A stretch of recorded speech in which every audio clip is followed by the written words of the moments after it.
കൊല്ലം ബീച്ചിൽ സഞ്ചാരികളും ലൈഫ് ഗാർഡും തമ്മിലടി. കുട്ടികളെ ഒറ്റയ്ക്ക് നിർത്തിയതുമായി ബന്ധപ്പെട്ട തർക്കമാണ് അടിയിൽ കലാശിച്ചത്. ദൃശ്യങ്ങൾ കേന്ദ്രീകരിച്ച് പോലീസ് അന്വേഷണം ആരംഭിച്ചു.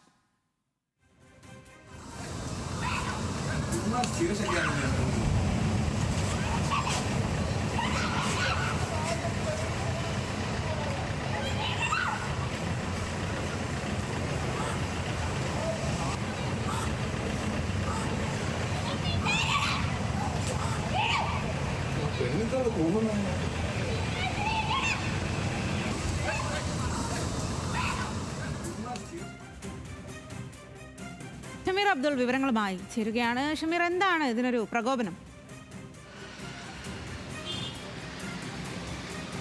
പോലീസ് ഇതുമായി ബന്ധപ്പെട്ട ദൃശ്യങ്ങൾ പുറത്തു വന്നതോടുകൂടി സ്വാതി അന്വേഷണം നടത്തുകയാണ്. കഴിഞ്ഞ ദിവസമാണ് കൊല്ലം ബീച്ചിൽ ഇത്തരത്തിൽ സന്ദർശകരായെത്തിയ ദമ്പതികളും അതുപോലെ തന്നെ ഈ ലൈഫ് ഗാർഡുകളും തമ്മിൽ ഏറ്റുമുട്ടിയത്.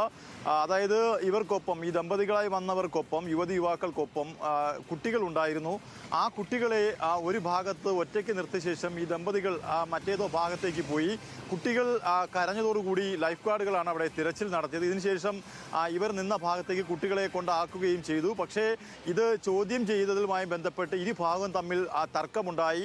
ഇതിനുശേഷമാണ് ലൈഫ് ഗാർഡുകളെ മർദ്ദിച്ചു. തുടർന്ന് ലൈഫ് ഗാർഡുകളും തിരിച്ച് മർദ്ദിക്കുന്ന സാഹചര്യമുണ്ടായി. എന്തായാലും ദൃശ്യങ്ങൾ ലഭിച്ചതോടുകൂടി പോലീസ് ഇപ്പോൾ അന്വേഷണം നടത്തുകയാണ്.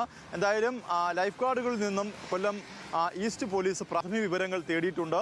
ഇതാരാണ്, എവിടെയുള്ള ആളുകളാണ് തുടങ്ങിയ കാര്യങ്ങളൊക്കെ തന്നെ ഇനി അന്വേഷണത്തിൽ കൂടി മാത്രമേ വ്യക്തമാവുകയുള്ളൂ എന്നാണ് പോലീസ് പറയുന്നത്. സ്വാതി. ശരി ഷമീർ.